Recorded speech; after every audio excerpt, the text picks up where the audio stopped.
Abra sua Bíblia comigo em 1 Coríntios, capítulo 2.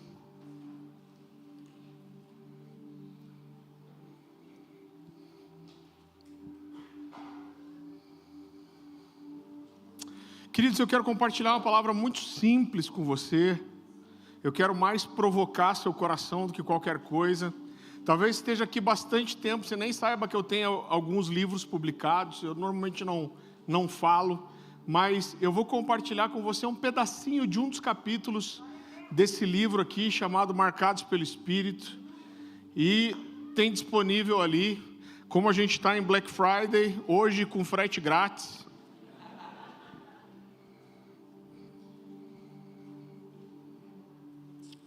Cashback no dízimo, não, isso é brincadeira. 1 Coríntios capítulo 2, versículo 11. A palavra do Senhor diz assim: porque qual dos homens sabe as coisas do homem, senão o seu próprio espírito que nele está? Assim também as coisas de Deus, ninguém as conhece, senão o Espírito de Deus. Ora, nós não temos recebido o Espírito do mundo, e sim o Espírito que vem de Deus, para que conheçamos o que por Deus nos foi dado gratuitamente. Disso também falamos não em palavras ensinadas pela sabedoria humana, mas ensinadas pelo Espírito, conferindo coisas espirituais com espirituais. Ora, o homem natural não aceita as coisas do Espírito de Deus, porque eles são loucura, e não pode entendê-las, porque elas se discernem espiritualmente. Queridos, eu não sei qual é a sua experiência, mas quando eu comecei a estudar a Bíblia por mim mesmo, ali com os 16 anos, minha mãe sempre socou muita Bíblia na minha cabeça, no meu coração, mas ali com os 16 anos eu comecei eu mesmo a ter a fome de ler, de estudar, e eu tive um conflito quando eu cheguei no livro de Atos, e eu comecei a perceber, como a igreja se movia, não só em dons, em cura, em libertação, em milagres. E a primeira pergunta que eu me fazia é: o que aconteceu? Por que a gente não vê isso desse jeito? Ou pelo menos não vê na mesma intensidade? E isso me levou a entender algumas coisas, e a Bíblia diz que o Espírito Santo é Deus, e basicamente eu quero falar sobre isso hoje, sobre a revelação que nós temos sobre o Espírito Santo e como nós caminhamos em cima disso. A Bíblia diz que o Espírito Santo é Deus, e a Bíblia diz que Deus é o mesmo ontem, hoje, eternamente, nele não há sombra de mudança, de variação. Se o Espírito Santo foi derramado no Pentecostes, e ele é o mesmo, e a gente não está se movendo no mesmo nível de poder e autoridade, se não foi o Espírito que mudou, quem mudou foram os discípulos. De alguma forma, eu entendo que esses homens deram uma resposta para Deus que talvez a gente não esteja dando. E eu quero, querido, mostrar para você que nós caminhamos em cima da revelação que nós temos, a nossa fome de Deus, a nossa intencionalidade e a nossa fé faz toda a diferença na forma que nós vamos nos relacionar com o Espírito Santo. Assim, eu vou falar um pouquinho sobre isso depois, mas não existe movimentação em dom espiritual que não venha por fé. A fé é essencial para que a gente se mova nos dons. Eu lembro que eu nasci praticamente num lar cristão, meus pais se converteram, tinha um ano, e eu passei por algumas igrejas tradicionais que tinham muitas dificuldades com o Espírito Santo. É muito engraçado a gente ver, porque você pode talvez ter passado por algum lugar onde disseram para você que falar em línguas não existe, que isso é da mente do homem, que é da carne, e às vezes você tem pessoas chegando na igreja que vieram de igrejas tradicionais, e esse cara está aqui às vezes 2, 3, 4, 5 anos orando para ser batizado no Espírito Santo, e aí a gente vai fazer um evangelismo de rua, traz um maluco para cá, o cara está 2 semanas na igreja, daí chega para a gente no final e fala assim: estava aqui no culto, comecei a falar uns negócios esquisitos, o que é isso? E o cara fica indignado: estou orando, buscando, faz 4, 5 anos e não consigo ser batizado, esse cara mal chegou aqui, está falando em línguas. Eu já vi muitas pessoas assim. E é claro que isso, querido, tem a ver com a simplicidade da fé e com a resposta que nós damos.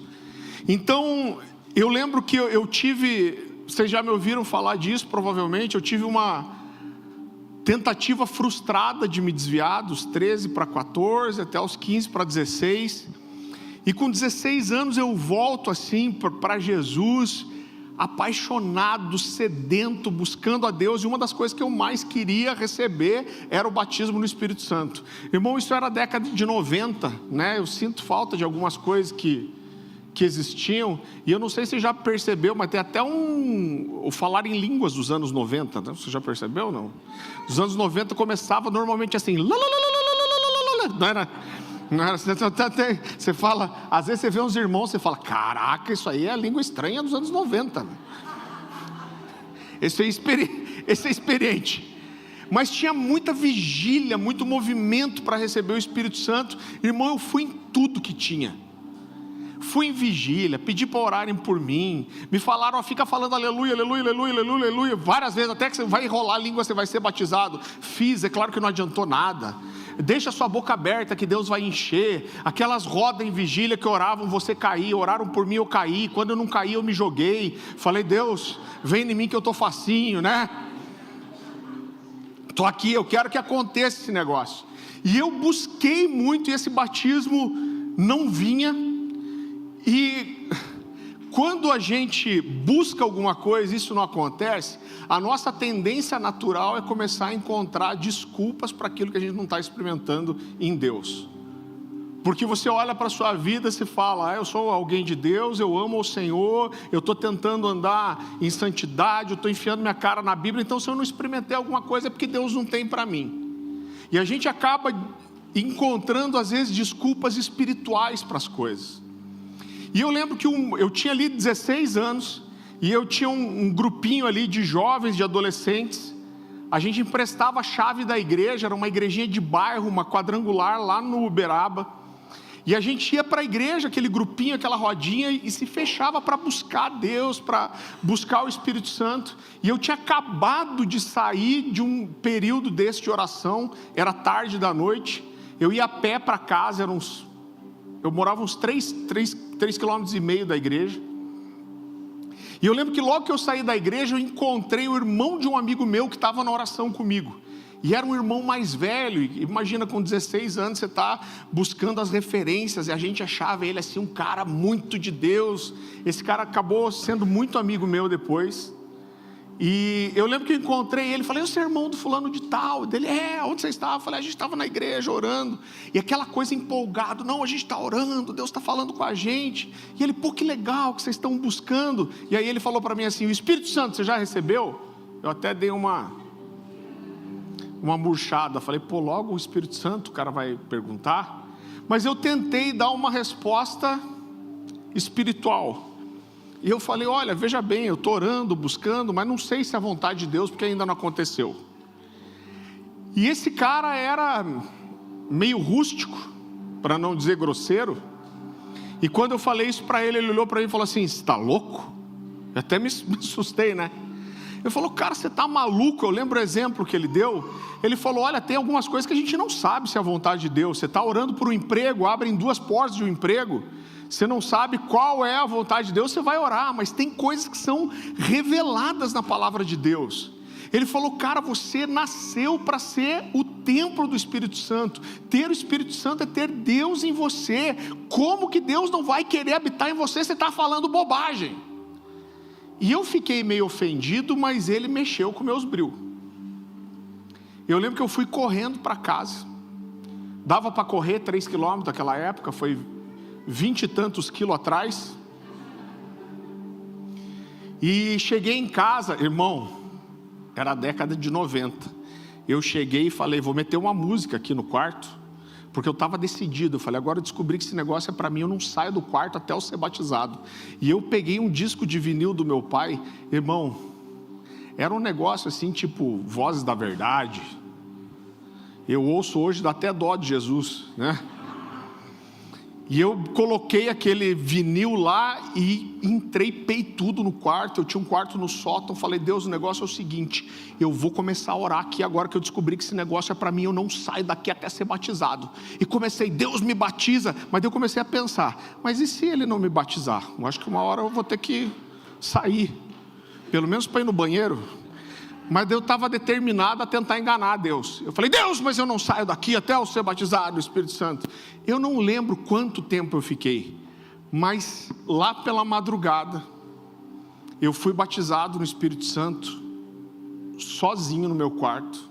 Falei em línguas, falei em variedade de línguas, cantei em línguas, saltei rajada de língua estranha.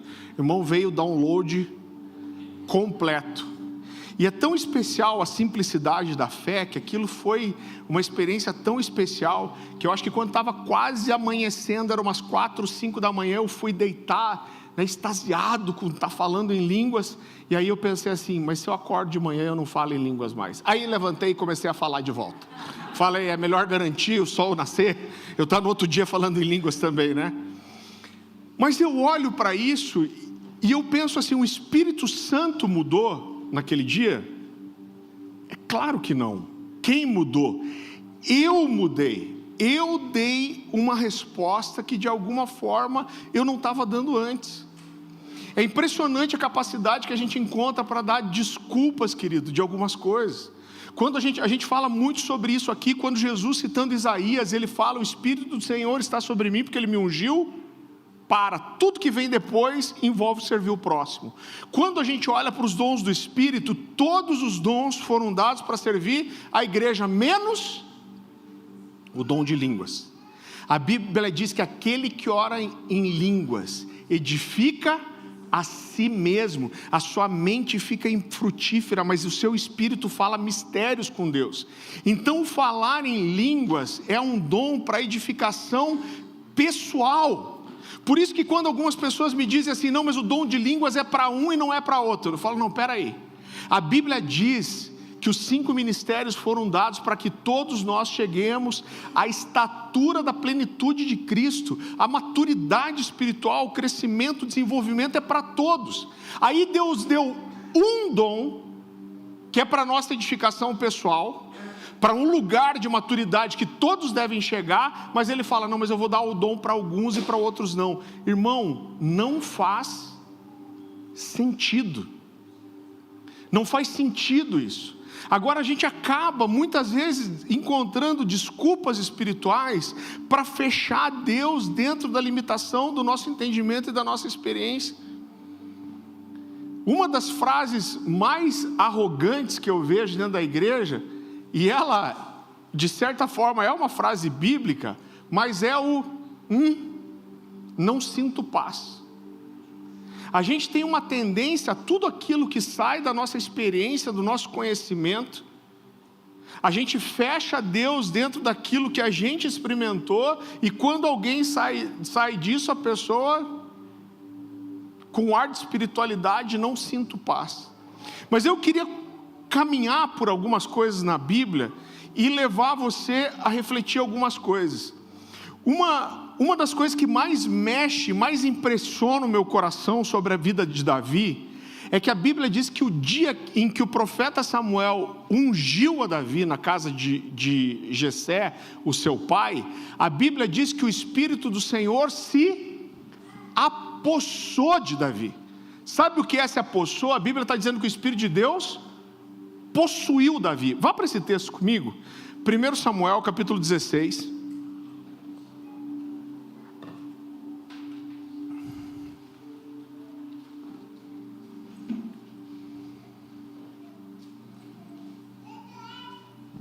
Primeiro Samuel capítulo 16, versículo 13, olha o que a Bíblia diz. Queridos, eu vou ler alguns textos conhecidos, simples, mas eu quero te mostrar algumas perspectivas, talvez de um jeito que você nunca viu. A palavra do Senhor diz assim: tomou Samuel o chifre de azeite e o ungiu no meio dos seus irmãos, está falando de Davi. E daquele dia em diante, o Espírito do Senhor se apossou de Davi. Então Samuel se levantou e foi para Ramá. Agora olha só, essa palavra que se apossou, talvez você tenha a impressão, mas o pastor, não é bem isso, você está exagerando dizer que Davi foi possuído pelo Espírito Santo. Um pouquinho para frente, 1 Samuel capítulo 18, versículo 10, diz que Saul ficava possesso de espíritos malignos. A palavra hebraica ali para dizer que ele ficava possesso é salash, que é exatamente a mesma palavra usada para dizer que Davi foi possuído pelo Espírito. Então quando a Bíblia diz, Davi foi possuído pelo Espírito, é salash. Saul foi possuído pelo espírito maligno, é salash, exatamente a mesma palavra. Agora, muitas vezes a gente sabe muito bem que o Espírito é sujeito ao profeta, a gente fala isso com a boca cheia, mas o que nós sabemos sobre sermos possuídos pelo Espírito? Será que o Espírito é sujeito ao profeta mesmo? Vá para esse texto comigo, 1 Coríntios, capítulo 14.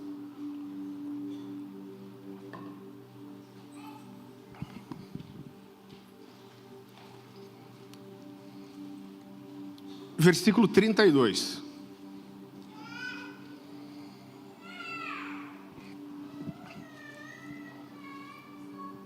Então olha só, queridos, de uma forma muito simples, eu não vou destrinchar isso aqui, mas olha o que o texto diz, 1 Coríntios 14, 32.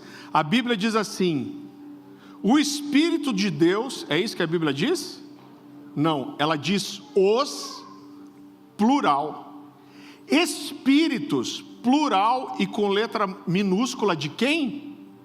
Dos profetas estão sujeitos aos próprios profetas. A primeira coisa que eu quero te dizer é que esse texto nunca falou do Espírito Santo, esse texto fala do Espírito do homem. Ela está dizendo que o Espírito do profeta é sujeito ao próprio profeta.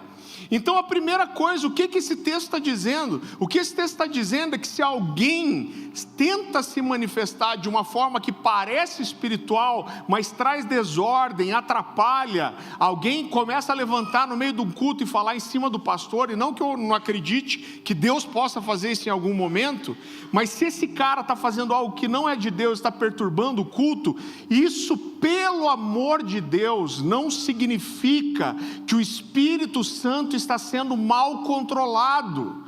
Significa que esse cara não está controlando o próprio espírito dele, a alma dele. De alguma forma ele quer aparecer, ele quer se sobressair, ele quer se mostrar, e isso não tem nada a ver com o Espírito Santo.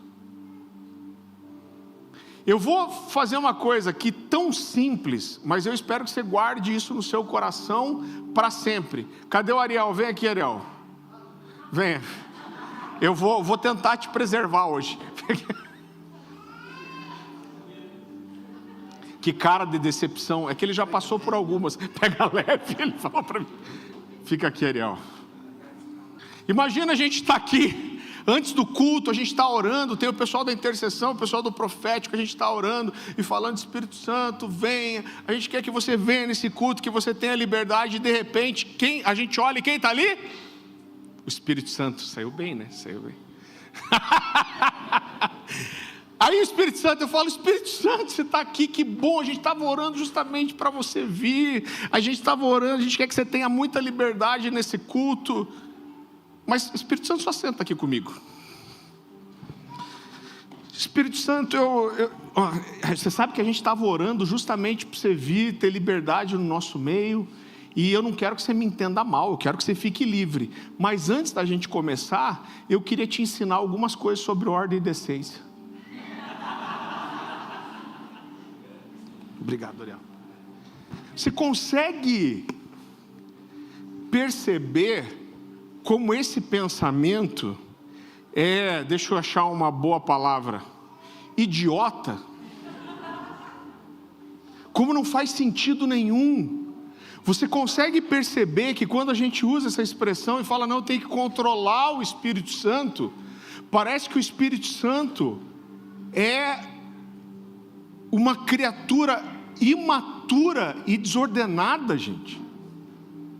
O que eu vou ensinar para o Espírito Santo sobre ordem e decência? Agora isso vai entrando, a gente ouve às vezes isso desde criança, e você não para pensar na bobagem que é isso. Ou alguém me perguntando como foi o culto ontem. Não, o culto foi muito bom, só uma hora o Espírito Santo começou a querer falar no meio da palavra, mas daí eu sujeitei ele e ficou tudo bem. Estou ensinando o Espírito. Cara, que coisa mais maluca. Eu quero dizer para você, eu não quero sujeitar o Espírito Santo a nada, eu quero estar sujeito a Ele. A minha oração, o que eu, na minha carnalidade, na minha limitação, na minha fraqueza, eu vou ensinar para o Espírito Santo e controlar Ele, irmão. O que a gente quer é que Ele venha e bagunce o culto e quebre todos os nossos protocolos e tudo aquilo que a gente planejou, inventou ou pensa que pode ser um culto organizado ou funcional. A gente começou lendo, porque qual dos homens sabe as coisas dos homens, senão o seu próprio Espírito que nele está?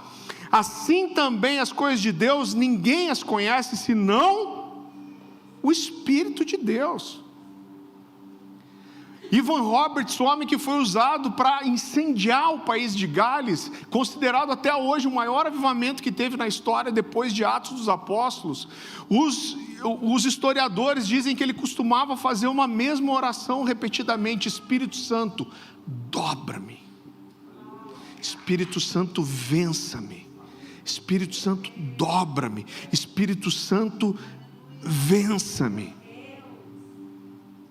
Querido, por que é importante eu dizer tudo isso para você? Porque a gente sempre vai caminhar em cima da revelação que nós temos, a imagem que nós temos de quem o Espírito Santo é, de qual deve ser a nossa relação com Ele, vai determinar o nosso andar. Muitas vezes a gente consegue ver Deus como todo soberano, Criador dos céus e da terra, onipresente, onisciente, onipotente. Jesus é o Rei, aquele que vai vir, que vai reinar fisicamente em Jerusalém. O Espírito Santo, o Espírito Santo é uma brisa suave. O Espírito Santo é Deus, e como Deus, Ele tem todos os atributos de Deus. Ele é criativo, inovador, surpreendente. Ele não está preso às nossas limitações. É claro que o Espírito Santo nunca vai agir em desacordo com a palavra, porque a palavra e o Espírito sempre concordam. Mas tirando isso, querido, não há limites. Normalmente quando eu começo a ensinar isso, as pessoas perguntam para mim: tá, mas você quer me dizer que o Espírito Santo pode possuir alguém então? Cara, vamos olhar para a Bíblia, vamos ver o que a Bíblia diz sobre isso. Eu quero que você vá comigo para 1 Samuel.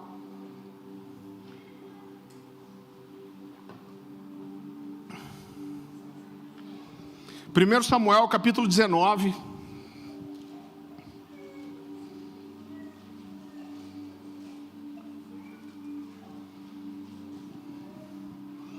A gente vai ler a partir do versículo 18. Agora olha só para mim um pouquinho aqui. Deixa eu trazer uma introdução para você.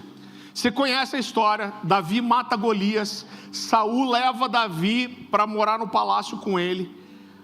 As pessoas começam a adorar Davi. Saul fica com ciúmes, fica endemoniado. Tinha mais diabo que Saul lá.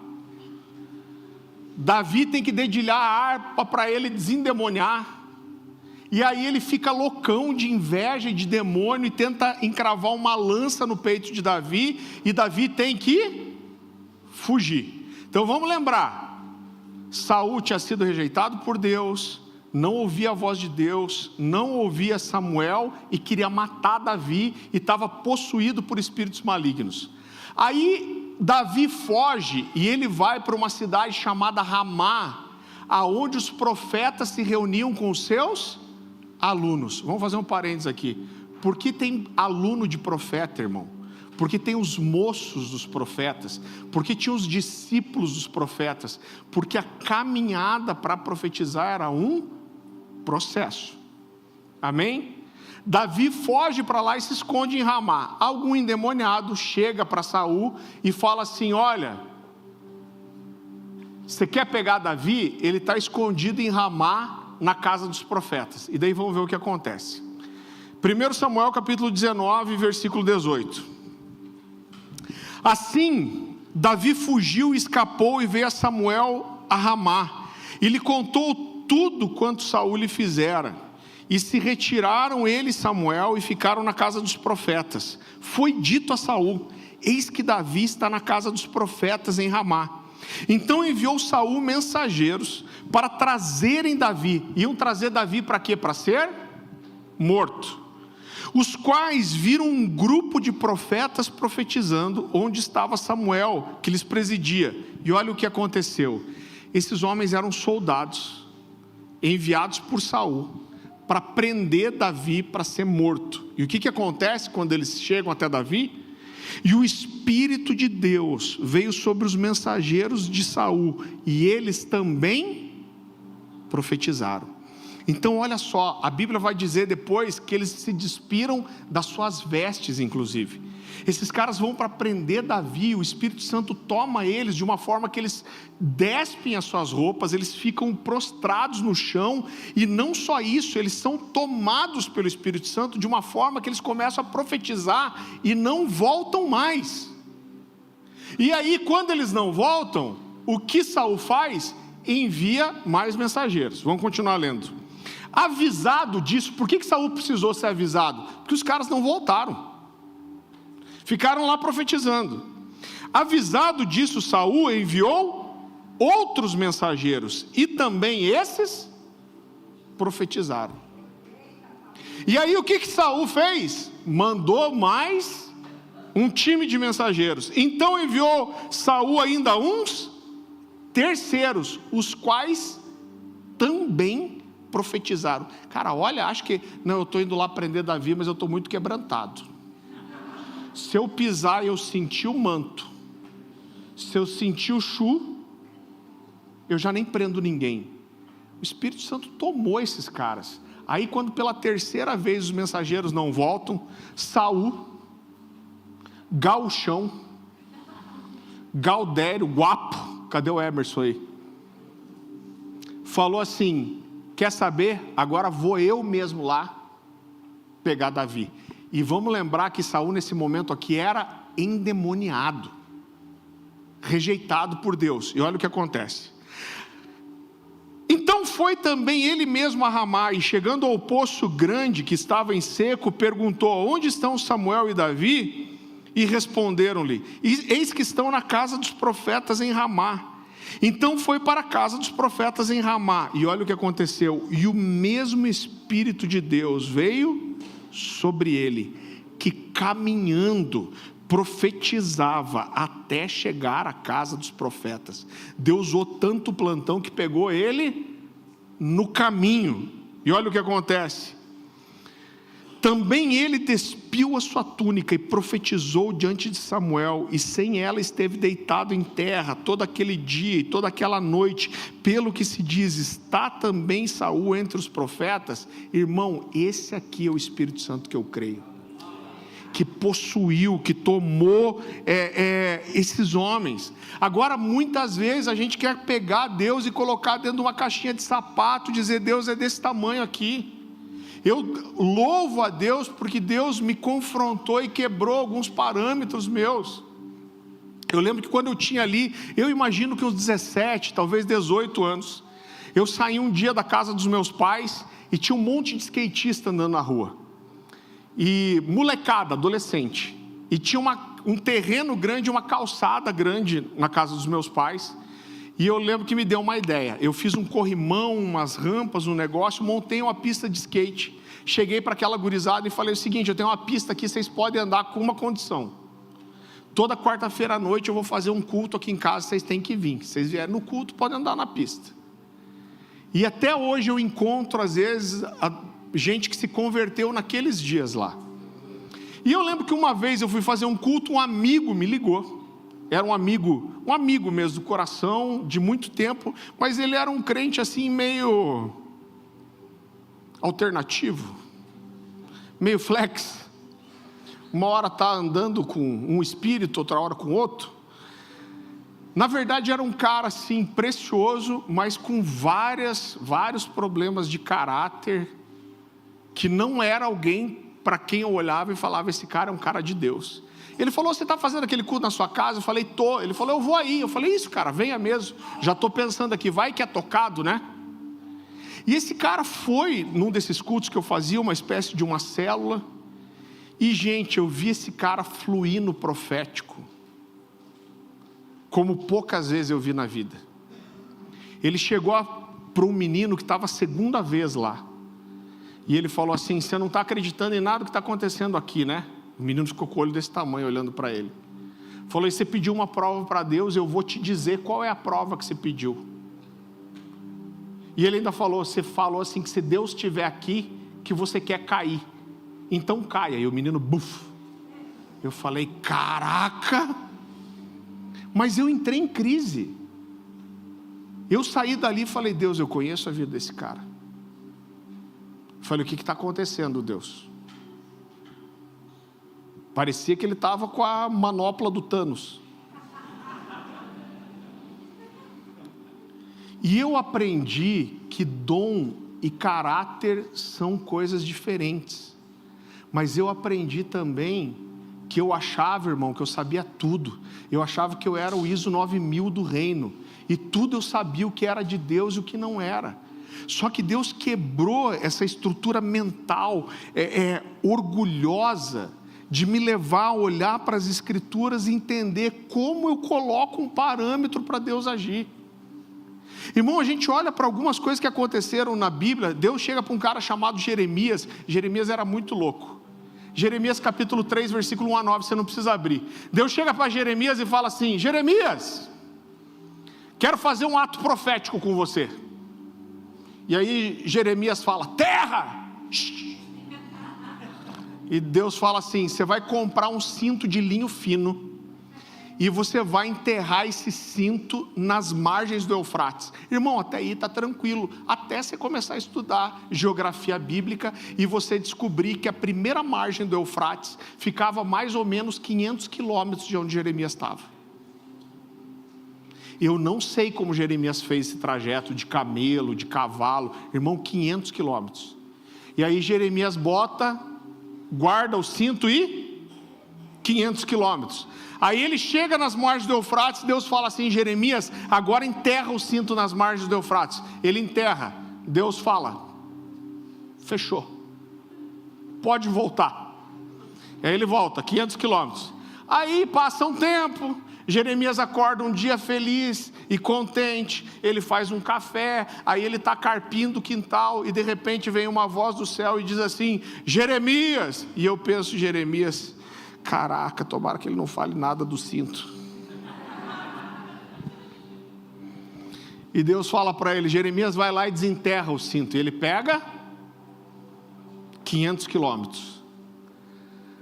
Aí ele chega lá, Deus fala, desenterra o cinto. Ele desenterra, o cinto apodreceu, margem do rio, umidade. E aí Deus fala para ele assim, avisa Judá que da mesma forma que esse cinto de linho fino apodreceu, eu vou fazer perecer o orgulho de Judá. Eu imagino Jeremias se mordendo assim, com raiva por dentro, se controlando, pensando, por que não me mandou enterrar o cinto no quintal? Não faria a mesma coisa? Mas vamos piorar um pouco a situação, irmão? Deus chega para um cara chamado Oséias. Oséias capítulo 1, versículo 1, já começa assim. Oséias nunca tinha aparecido na Bíblia, aparece como profeta. Daí Deus chega para ele e fala assim, Oséias, parabéns, te escolhi para ser profeta. Vamos começar desse jeito. Você vai encontrar uma prostituta, vai se casar com ela e ter filhos de prostituição, porque eu quero dar uma palavra profética para o povo. Você já pensou aqui, irmão, a gente está num culto, daí chega um jovenzinho aqui, solteiro, missionário intercessor, tênis branco, eu quero uma oportunidade para dar uma palavra para a igreja. Fala, sim, você é missionário intercessor, deve prestar o que você vai falar. Irmãos, Deus falou comigo essa semana, e Deus me disse que quer dar uma palavra profética para a igreja. Nós somos uma igreja pentecostal, nós já estamos no cheio aí. E dele fala assim, Deus me mandou ir lá no centro e escolher uma prostituta para casar, que ele quer dar uma palavra profética para a igreja. Já pula um aqui, tira o microfone dele e fala assim, tudo bem, obrigado pela participação, né? fica ali que a gente quer orar por você. Mas foi isso que Deus fez com esse homem. Irmão, mas vamos piorar um pouco mais? Ezequiel, para mim, é o cara mais louco da Bíblia. Isso está lá em Ezequiel capítulo 4. Às vezes a gente fica com a impressão que isso não está na Bíblia, mas está. Deus chega para esse cara chamado Ezequiel e Deus fala para ele assim: Ezequiel, eu quero que você faça um jejum prolongado, 430 dias. Ele fala: beleza, Deus. E Deus fala: mas vamos começar que eu vou fazer um ato profético aqui. E ele diz: shh. Deus fala assim: desenha a cidade no tijolo de barro. Ele desenha. Deus fala: agora pega o tijolo de barro e coloca dentro de uma panela de ferro para simbolizar que a cidade está sitiada. Ele põe. Aí começa a piorar. Deus fala assim: ó, são 430 dias de jejum, só que o seguinte: durante 390 dias você vai ter que deitar virado de um lado do corpo. Aí eu imagino Ezequiel já pensando assim: Deus, eu rolo a noite pra caramba. Daí Deus fala assim: não te preocupa, eu vou vir toda noite e vou amarrar você para você não virar. Irmão, tá lá. Então é 390 dias de um lado do corpo e 40 dias do outro. Ele: beleza, Deus. Aí Deus quer piorar mais um pouquinho, só que tem o seguinte: durante esse jejum, você vai comer só uma porção de pão por dia e uma porção de água. Só que você vai assar esse pão lá fora em fezes humanas. Mas daí Ezequiel era descolado, ele começa a chorar para Deus, fala assim: puxa Deus, eu sou da sala de oração, eu uso tênis branco, eu nunca comi nada impuro, sempre fiz tudo certinho. Aí Deus fica com misericórdia, olha para ele e fala assim: então tá bom, então pode assar na fezes de vaca mesmo. Irmão, isso é Bíblia. É claro que se você colocar fogo num cocô de vaca na sua casa, no máximo você vai fazer um incenso de... isso aí mesmo que você pensou. Porque a autoridade de um movimento profético está justamente você conseguir ouvir a Deus e obedecer. Agora eu olho para tudo isso e falo: cara, qual é o parâmetro? Como que a gente quer colocar Deus numa caixinha? O Espírito Santo é Deus, Ele é criativo, inovador e surpreendente. Aí alguém me diz: não, você está pirando, porque no Novo Testamento não é assim. A Bíblia diz que quando Isabel está grávida de João Batista, ela entra na casa de Maria, que está grávida de Jesus. A Bíblia diz que quando ela pisa dentro da casa de Maria, o João Batista é possuído pelo Espírito Santo. A Bíblia diz que o bebê salta no ventre dela e naquela hora ela tem a revelação de que o bebê que Maria esperava era o Messias. A gente olha para o quadro sacerdotal nos dias de Jesus, era terrível. Eles tinham 2 sumos sacerdotes, Anás e Caifás. Por quê? Porque tudo já era dominado pelo Império Romano, existia todo um contexto político, de escolha de pessoas, de envolvimento político, mas existia uma autoridade espiritual sobre o sumo sacerdote que Deus honrava. E sabe o que a Bíblia vai dizer? Que o Espírito Santo usa a boca do sumo sacerdote, ele profetiza sem saber. A Bíblia diz que eles olham para Jesus, que Jesus está atraindo as multidões, e eles decidem assassinar Jesus. Então eles estão tramando um assassinato. E aí o que a Bíblia diz? Só que quando ele diz aquilo, ele não sabia, mas o Espírito Santo estava falando sobre ele. Vá para esse texto comigo, João capítulo 11.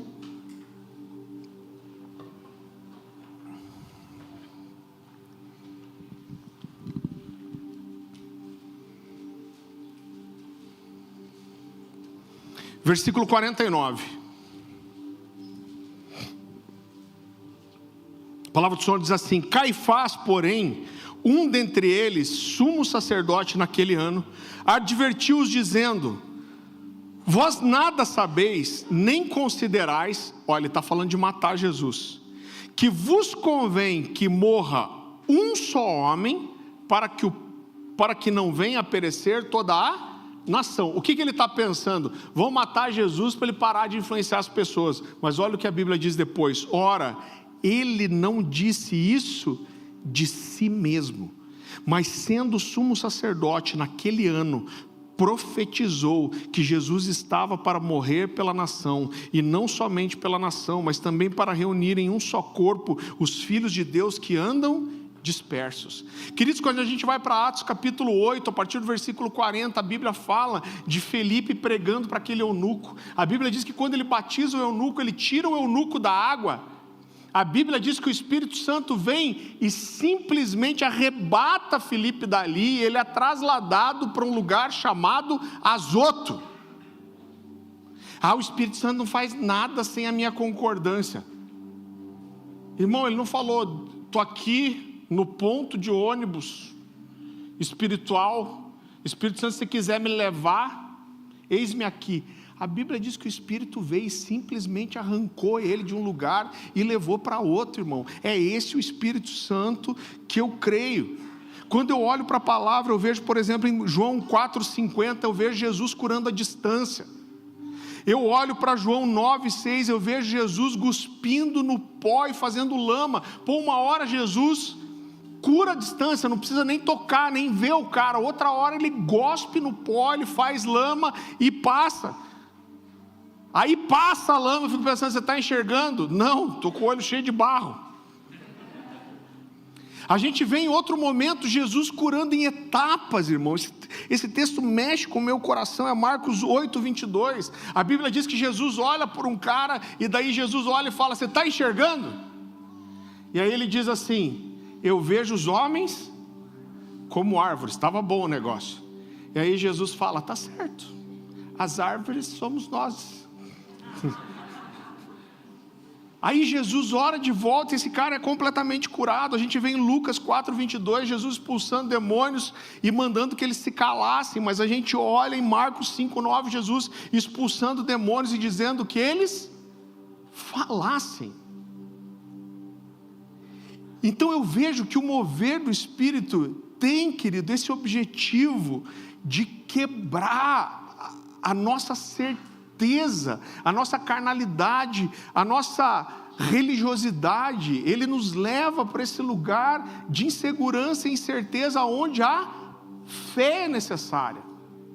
É por isso que quando a gente olha para as histórias dos avivamentos, irmão, o avivamento, eu costumo dizer assim, o avivamento é feio. Eu lembro que o Fábio Coelho me falou uma vez, ele falou, Farley, você já viu aqueles vídeos do avivamento de Toronto? Os caras engatinhando no chão, latindo. Falei, caraca, é mesmo? Falou, olha lá, cara, você vê os vídeos. Irmão, se você não estava lá, é esquisito de ver.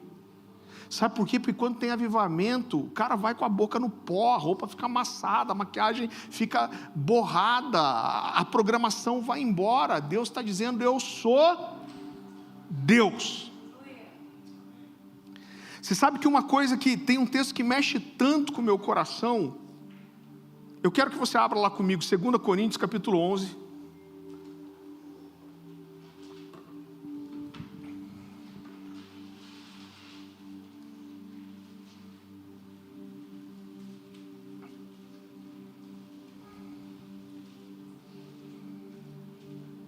Versículo 3. Olha o que Paulo diz aqui. Ele está falando de uma preocupação que ele tinha no coração dele sobre a igreja de Corinto. E olha que preocupação era essa. E a igreja de Corinto, vamos lembrar que era uma igreja que se movia muito nos dons. Mas receio que, assim como a serpente enganou a Eva com a sua astúcia, assim também seja corrompida a vossa mente e se aparte da simplicidade e da pureza devidas a Cristo.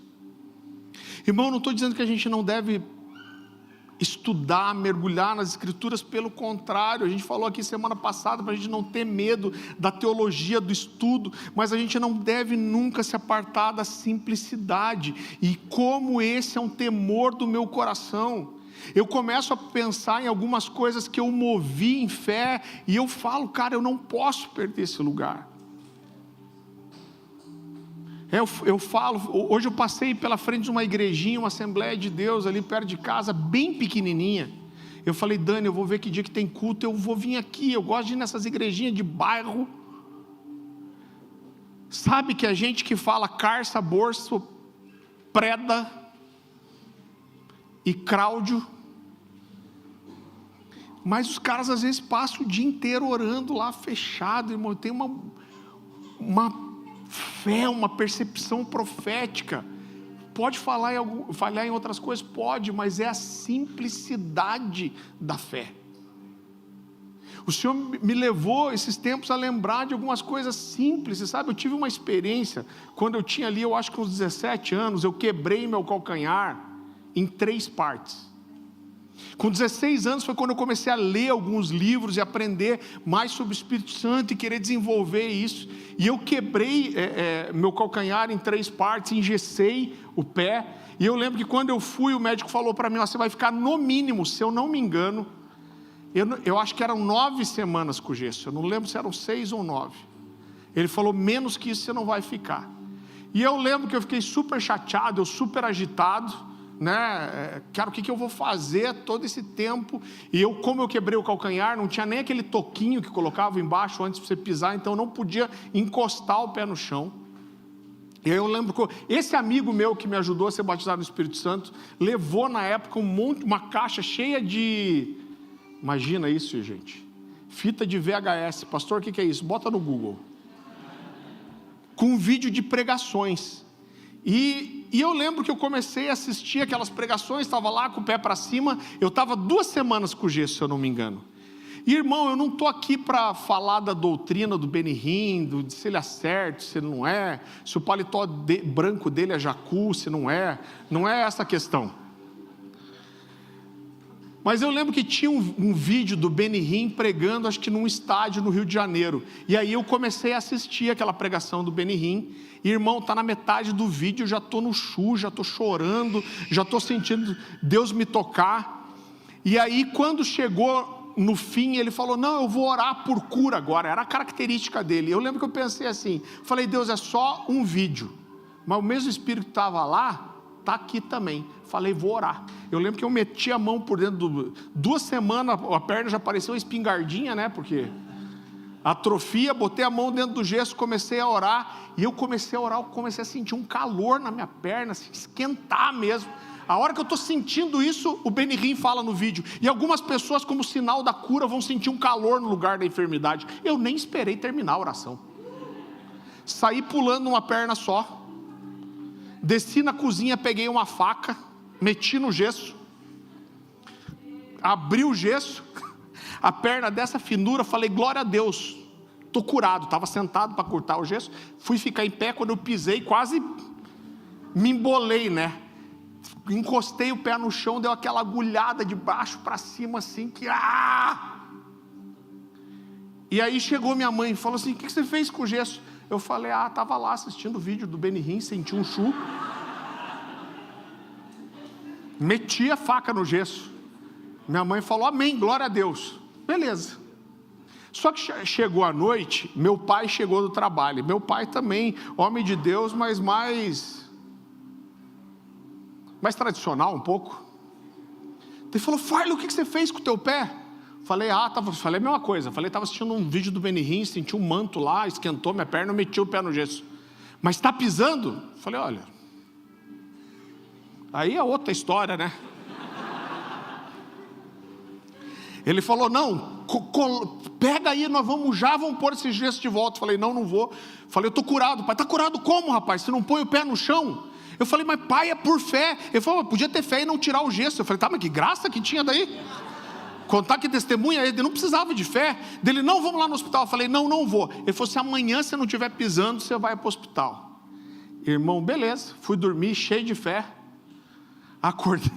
Acordei de manhã, o pezão velho parecia uma batata, né?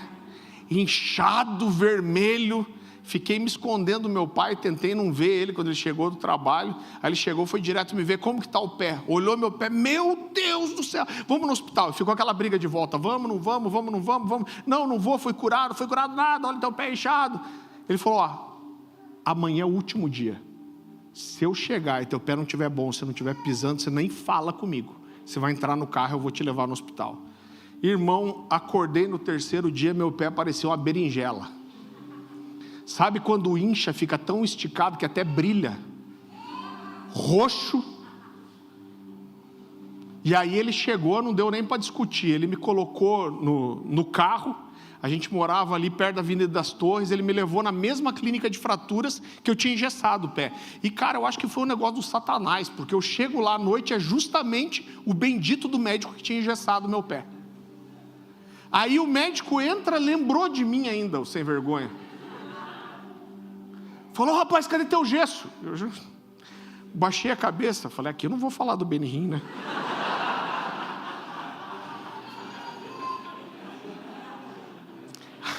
Aí vocês estão rindo porque não foi vocês. Aí ele me passou um sabão, falou, sabia que você pode gangrenar seu pé? Meu pai, viu? Sabia que você pode ter uma grande complicação? Viu? Sabia que teu pé pode calcificar torto, você ficar aleijado? Meu pai, viu? Estava me irritando.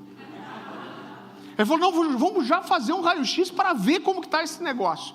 Irmão, eu não sei se era eu que estava com dor, estava envergonhado, mas ele chamou uma enfermeira. Quando veio a enfermeira parecia um quadrado. Ela era tipo 2x2, uma alemanzona assim. Ela de pé e deitada era a mesma altura.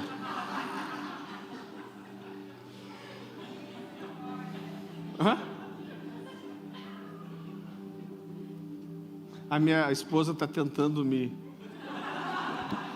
controlar. Ainda bem que eu não ouvi. Aquela história, amor, devia ter ouvido seu conselho. Qual? Não sei, não ouvi. Aí ela, segue aqui que você vai tirar o raio-x. Aí cheguei, fui no raio-x, sentei na máquina. Ela, não, você tem que ficar de 4 na máquina. Cara, ela bem grosseirona assim. Aí eu fui cheio de dor, qualquer coisa que encostava doía. Aí eu não sei se você já viu, meu pé é meio de lado, né, irmão? 10 para as 2 que chama. Aí eu fui com o pezinho de lado, parecia uma nadadeira. Ela falou, não, teu pé tem que ficar reto. E vrá, no meu pé, só escorreu aquela lágrima aqui, né? Aí beleza, falou, pode voltar lá para o seu lugar. Sentei, irmão, com dor, envergonhado, falei, poxa Deus, eu fiz certinho, apliquei minha fé aqui, eu fiz minha parte. Eu falei, agora faz a sua aí, né? Aí daqui a pouco veio o médico, no mínimo eu ia ficar, eu só não lembro se eram 6 ou 9 semanas. E aí ele veio com o raio-x e falou assim, eu não sei explicar, seu pé está inchado, mas seu osso está completamente calcificado, você não tem mais nada, você não precisa engessar. Aí eu olhei para o meu pai e falei, viu?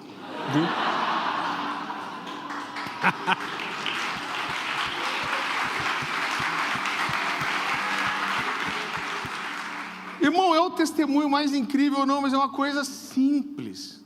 Você sabe, eu vou contar uma coisa para você que eu tenho vergonha. Eu ia para uma casinha Antonina orar, me fechava, ficava dias orando.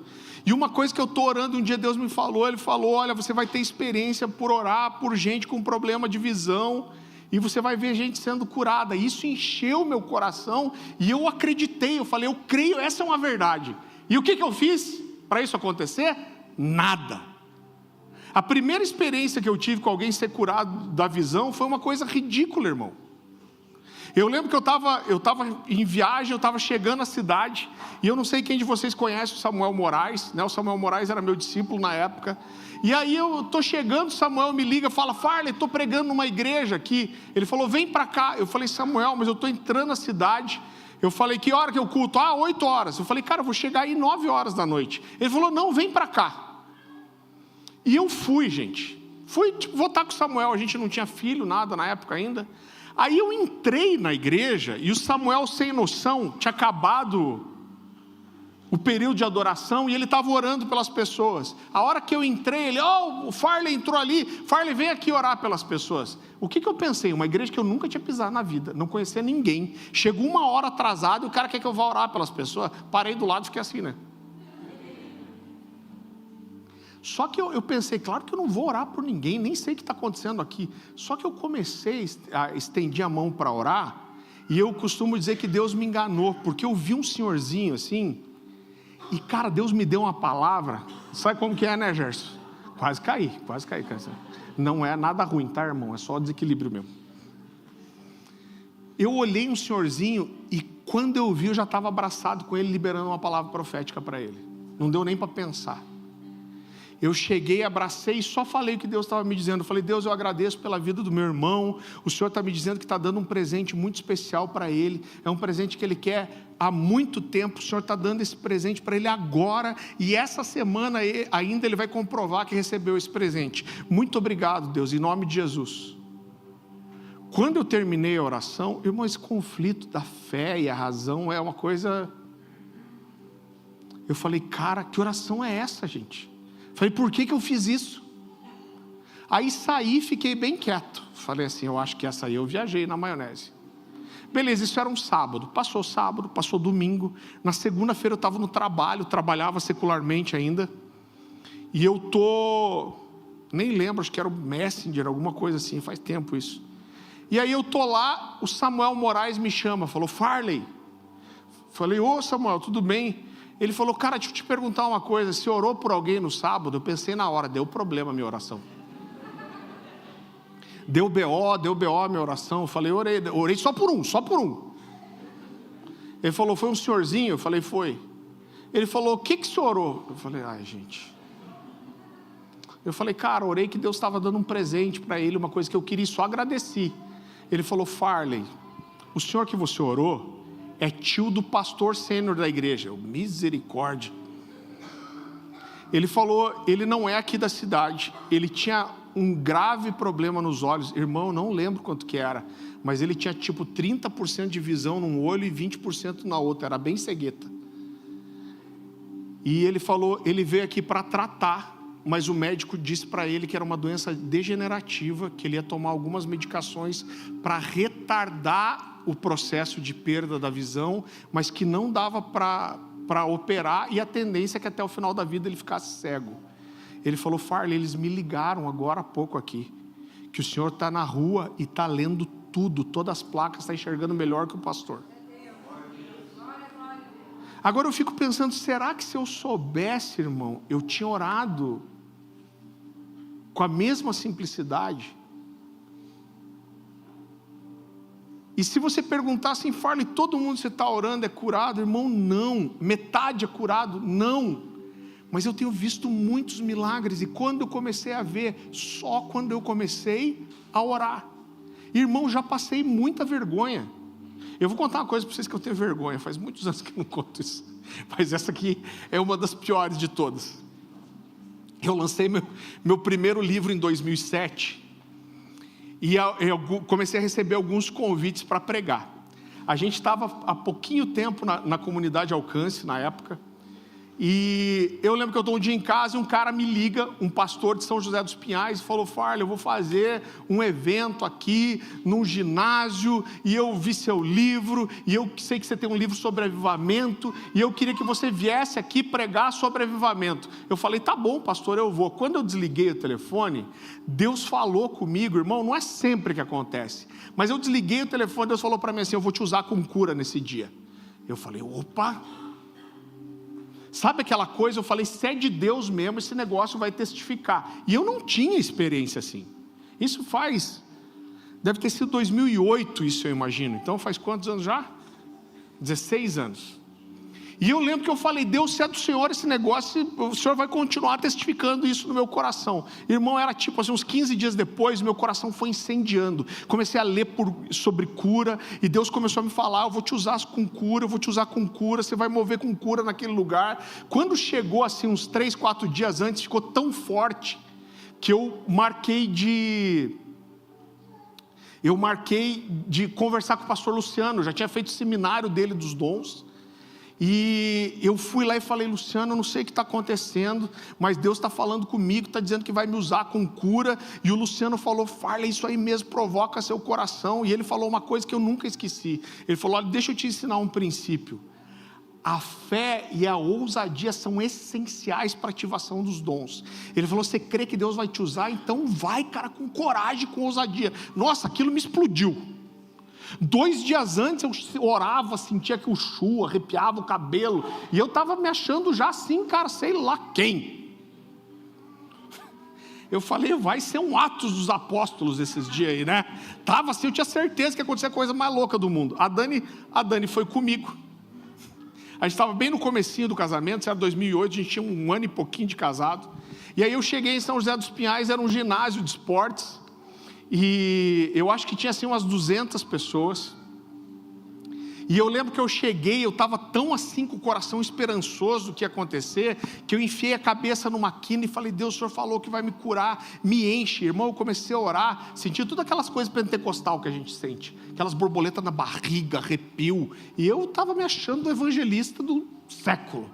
Falei: hoje eu vou meter o louco aqui, vai ser bonito de ver. Chegou a minha hora de pregar, totalmente inexperiente. O cara tinha pedido para eu pregar sobre avivamento, e eu fui e falei sobre história de avivamento. Mas quando terminou, eu falei assim: mas gente, tem o seguinte, Deus está me dizendo há muitos dias que vai me usar com cura aqui nessa noite. Falei: vou ser ousado. Só faltou o terninho branco. E daí quando eu falei isso, já saiu umas rajadas de língua estranha, uns aleluia lá. E eu falei, e ainda quando eu estava falando com o Luciano, eu falei: Luciano, eu vou ser ousado, vou pedir sinais, igual você faz. Ele falou: pede mesmo. Me provocou ainda.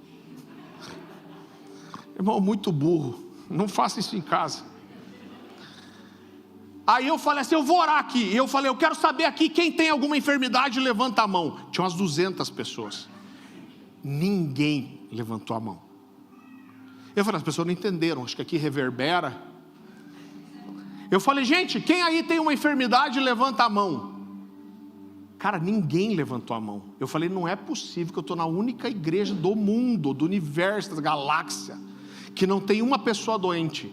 Eu falei: gente, quem tem uma enfermidade, levanta a mão. Ninguém, gente. Eu não sei explicar, é Deus querendo me zoar mesmo, é a única explicação. Aí eu falei: gente, não tem doente, como que eu vou orar? Daí eu ia desistir assim, lembrei apareceu a cabecinha do Luciano aqui. A ousadia essencial para ativação dos dons. Eu falei: mas eu vou orar do mesmo jeito. Pensa que burro. Aí, gente, é verdade, gente, eu fiz isso, a Dani está lá de testemunha. Eu falei assim: coloca a mão no lugar da sua enfermidade. Ai, gente, misericórdia. Você está rindo? Aí comecei a orar, falei: Deus, cura as pessoas aqui, manifesta o teu poder. Eu comecei falando de câncer, dor de cabeça, estava quase apelando para piolho e unha encravada, para ver se aparecia alguém. Falei: Deus, cura, não sei o quê, e deu uma avivada na oração. Falei: Deus, manifesta teu poder, dá sinais no lugar da enfermidade, que as pessoas sintam calor no lugar da enfermidade. Aí, em nome de Jesus, amém. Aí, não contente de ter passado vergonha suficiente, eu ainda tenho coragem de, depois da oração, ainda perguntar assim: alguém tem um testemunho para contar? Irmão, verdade, irmão. É claro que ninguém levantou a mão. Quando ninguém levantou a mão, eu falei: meu Deus. Aí eu vi o tamanho do BO e da vergonha. Eu mirei a porta de saída, falei: eu vou sair correndo por ali e vou procurar um buraco para enterrar minha cabeça. Aí a hora que eu fui sair por aqui, já querendo só fugir, o pastor que me convidou estava me esperando no pé da escada. Daí me abraça: ô irmão, nem sempre acontece como a gente quer. Eu quero ir para casa.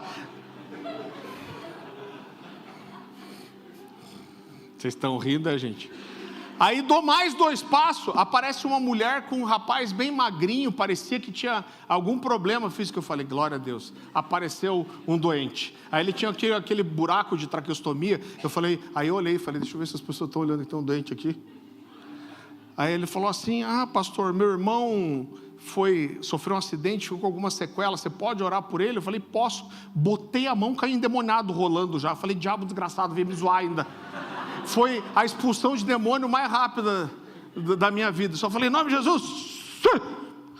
Aí já saí para a porta de volta. Irmão, entrei no carro com a Dani. A Dani sabiamente ficou em silêncio. Eu estou rindo hoje, mas eu fiquei mal, gente. Eu falei: Deus, que vergonha desgraçada, Deus. Ah não, antes disso, antes de ir para o carro, aparece mais um. Aí esse mais um chega para mim e fala assim: ô irmão, deixa o pastor te falar uma coisa, eu tenho um problema muito sério de coluna. Quando ele falou isso, eu queria dar um soco nele. Falei: por que não levantou a mão, praga? Aí ele falou, eu falei, eu pensei, né, porque ele não, mas ele me explicou, ele falou: não, eu não levantei a mão. Hoje eu sei que é algo bem característico de hérnia de disco. Ele falou: olha, tem dia que eu não consigo levantar da cama e tem dia que eu não sinto nada. Ele falou: eu não levantei a mão e não dei testemunho porque eu não estava sentindo nada, mas a hora que você orou, eu senti um calor muito grande na minha coluna. Ele falou que eu nunca tinha sentido antes. Eu falei: então tá bom, então vamos terminar de orar. Deus, completa, cura, em nome de Jesus. Cadê a porta de saída? Fui. E, cara, eu fiquei muito mal, muito envergonhado. É claro que esse pastor, isso faz 16 anos, nunca mais me convidou para pregar em lugar nenhum.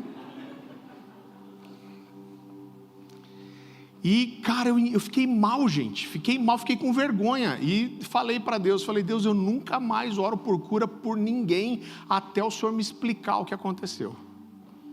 E, gente, eu parei. Não foi muito tempo, eu não lembro mais, faz muitos anos isso. Mas passou um tempinho e o pastor Luciano Subirá foi fazer o seminário dos dons de volta. A gente tinha participado várias vezes com ele.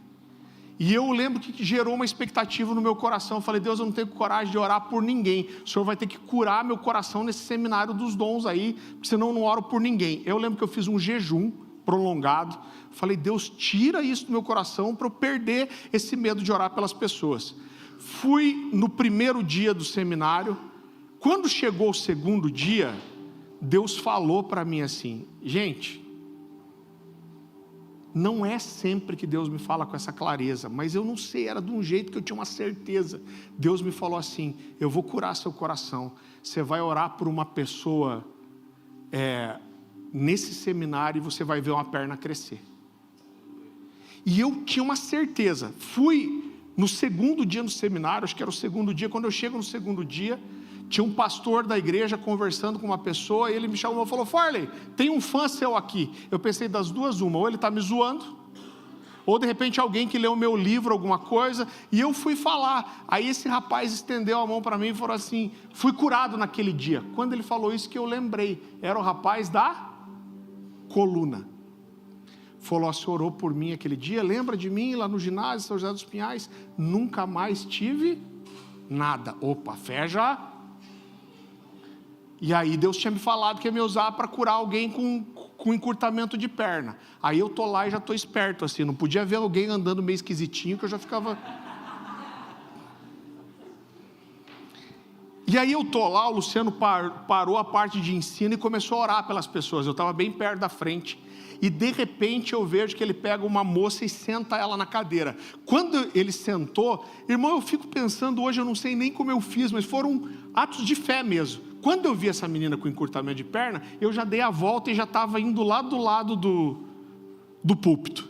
E eu vi quando o Luciano falou assim: ó, chama o Farley para mim. Ele não sabia o que Deus tinha falado comigo. Ele falou assim: chama o Farley para mim. Quando ele falou isso, eu já falei: tô aqui.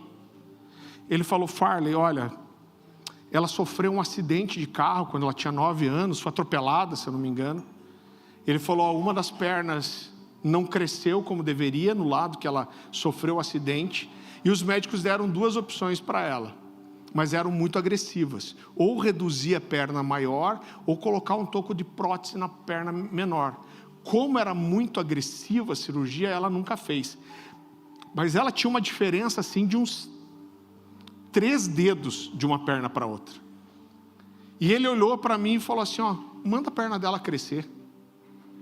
E gente, eu lembro que eu coloquei a mão por baixo assim na panturrilha, e eu fiz igual eu via ele fazendo, só falei: perna, em nome de Jesus, cresça. Mas quando eu cheguei no cresça, foi tão rápido que a perna menor está quase passando a outra já. Depois fiquei pensando, se eu soubesse que era tão rápido, tinha orado com mais calma para curtir mais. Deus de Abraão, Isaac e Jacó, Senhor, não tenha pressa, faças crescer essa perna. E eu lembro que na hora aquilo foi tão forte, porque eu senti aquela perna correndo, a moça começou a chorar na hora. Querido, quando eu olho para a nossa vida hoje, a gente tem tantas experiências, a gente tinha um diagnóstico de não poder ter filho. Você sabe, a gente tem 3 crianças hoje. E a área que eu mais vejo milagres são essas. Eu tenho uma coleção ali de fotos de crianças que nasceram de pais que eram estéreis. É claro que eu orei por pessoas que eu amava, que eram próximas e não engravidaram. Agora eu vi muitos milagres. Agora o desejar os dons espirituais, o crer, é aquilo que eu falei na semana passada. É você chegar diante de Deus e falar: Deus, eu estou aqui vivendo uma vida íntegra, eu amo o Senhor, eu amo a sua palavra, eu estou enfiando minha cara na Bíblia, eu tenho caráter, mas eu sei que isso não é suficiente. Eu sei que o que o Senhor tem para mim é me levar para um lugar onde eu sou totalmente dependente do Senhor, aonde aquilo que eu não posso fazer com a minha força, com a minha capacidade, com a minha honestidade, com a minha habilidade. E a impressão que eu tenho é que o Senhor está gritando para nós nesses dias. Isso tem queimado no meu coração. Alguns irmãos vieram falar sobre isso. Querido, Deus corresponde à revelação e o desespero que a gente tem. E eu creio que o Senhor quer nesses dias provocar o nosso coração para que a gente experimente algumas coisas. Eu olho para a gente, eu dou glória a Deus, porque a gente é uma igreja saudável em muitas coisas, estamos crescendo para isso. Toda hora tem gente encardida igual a gente chegando, mas eu sei que a gente é uma igreja bíblica, a gente é uma igreja com relacionamento.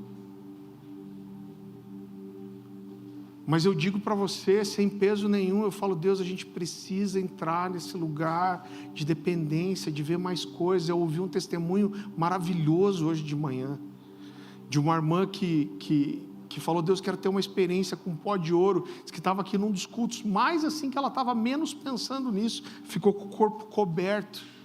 Irmão, é claro que a gente não busca experiência pela experiência. Agora, por outro lado, a Bíblia diz que os sinais seguirão os que creem. Então, se eu digo que creio e eu não tenho sinais, existe claramente uma incoerência aqui. A gente não busca os sinais pelos sinais, mas o lugar para onde a nossa fé nos leva é para ter uma experiência. E eu vejo que esse lugar de depender do Espírito Santo, de querer a unção do Espírito, de desejar ardentemente essas coisas, é um lugar de vulnerabilidade, de incapacidade, de dizer: Deus, eu não posso, eu não consigo sozinho, mas eu preciso do Senhor. Eu quero ser as suas mãos nessa terra, eu quero que o Senhor possa me usar com os seus dons. Eu olho para a Bíblia, vendo os apóstolos pregando, e a Bíblia dizendo que o Senhor testificava a palavra que era pregada, fazendo com que muitos sinais e maravilhas fossem operados por meio dos apóstolos. Mas a gente se acha tão bom na pregação hoje que a gente nem precisa dos sinais e maravilhas. Não, Deus, fica de boa aí, você nem precisa testificar. A gente resolve sozinho. Você entende como esse é um lugar de dependência? De falar: eu preciso, Deus, eu desejo. Paulo fala de desejar ardentemente os melhores dons.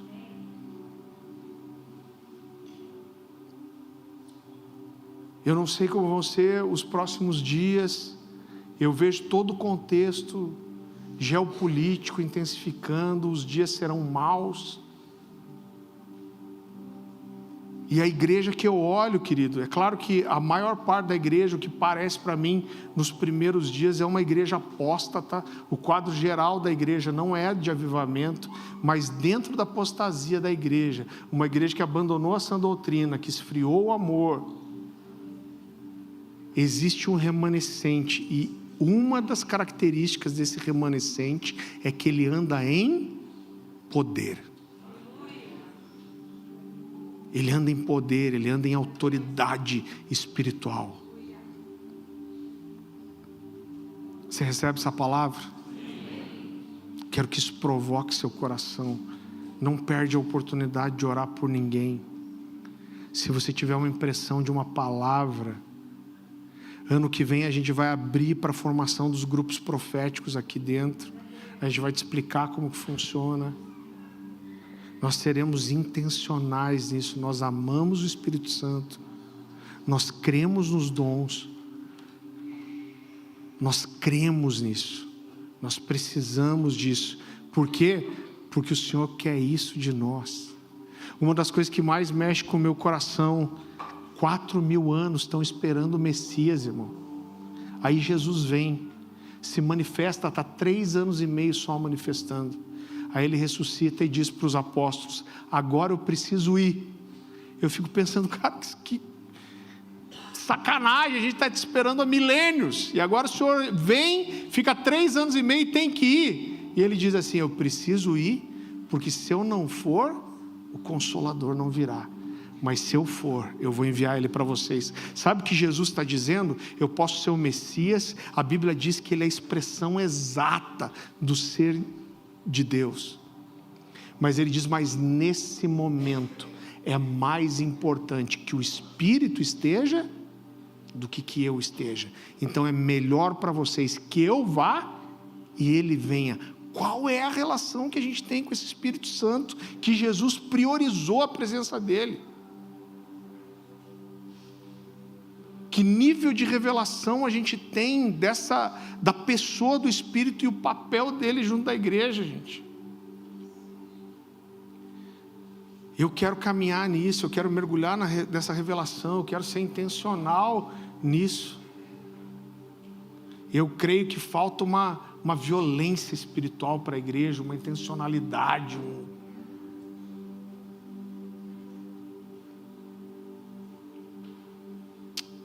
Eu quero orar com você. Eu vou pedir para o time de adoração subir aqui já. Eu vou orar encerrando, mas você não precisa sair correndo. Como eu disse, querido, olha só, presta atenção, não dispersa. Nós andamos em cima da revelação que nós temos. O dia que eu tive uma revelação de entender que o Espírito Santo era para mim, isso fez com que eu desse uma resposta: não saio daqui até que eu receba isso. A gente sempre vai andar em cima do nível de revelação que eu tenho. Então talvez o que você devesse fazer hoje, nessa noite, eu compartilhei essa mensagem com você da melhor forma que eu pude. Eu vou te incentivar a passar lá, a comprar o livro também. Mas talvez o que você possa fazer aí agora é falar: Deus, faz com que essa palavra seja viva, ativa para mim, com que essa mensagem caia no meu coração como uma semente de vida, que gera uma resposta espiritual, que gera uma resposta de paixão, de zelo, de busca, de intencionalidade, de desejo pelo Senhor. Me revela o Espírito Santo dessa forma que talvez eu não consiga compreender ainda. Talvez a gente devesse gastar um tempo orando por isso. Baixe sua cabeça, feche seus olhos. Espírito Santo de Deus, Espírito Santo de Deus, eu te peço que o Senhor nos leve de volta, Senhor, para esse lugar dessa simplicidade da fé, Senhor.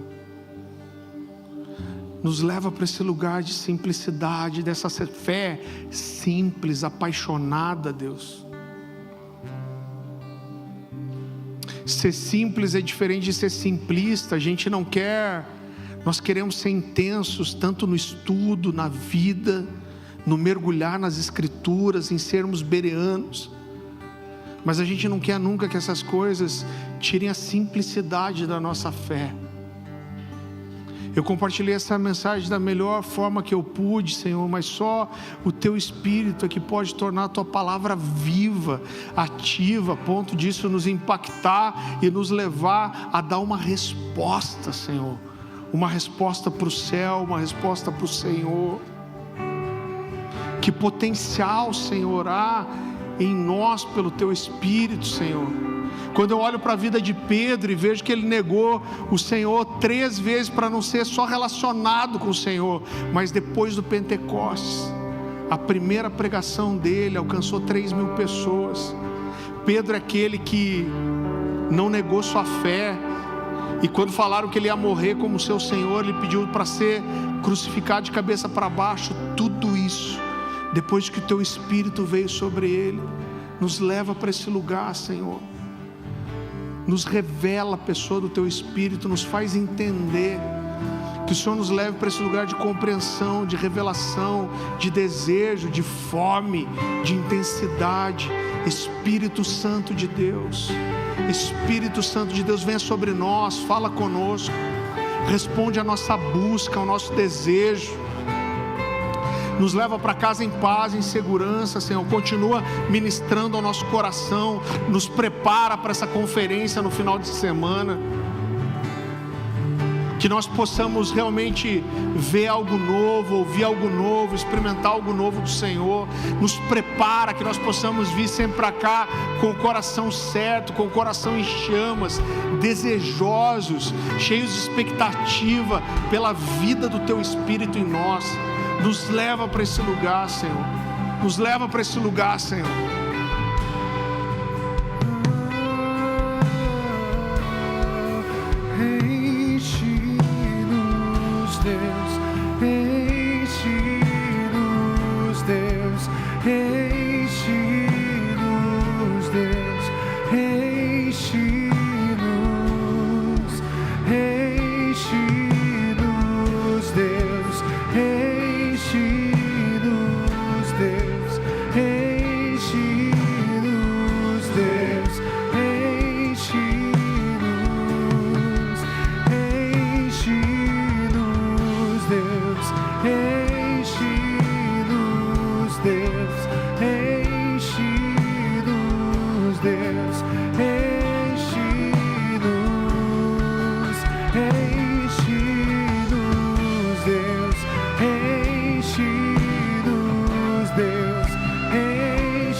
Até transbordar, derrama tua